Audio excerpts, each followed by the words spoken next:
Today, I'm going to tell you how to make a 100% vegetable salad for weight loss using mayonnaise.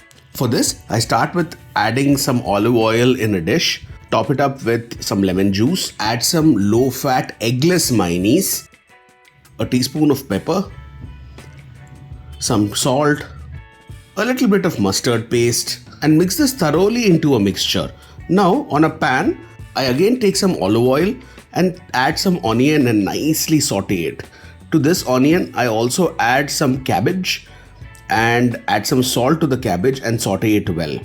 Parallelly, in the bowl where we prepared sauce, we add some fresh onions, freshly chopped carrots, freshly chopped cucumber, and nicely mix it. We top it up with some yellow bell pepper, some tomatoes, and the freshly sauteed cabbage and onions into this. Mix this thoroughly, and you may add a teaspoon of oregano, which is completely optional. Some people prefer it for taste. Top this up with some powdered peanuts and mix well. We also nicely garnish it with some coriander leaves, and now your salad is ready.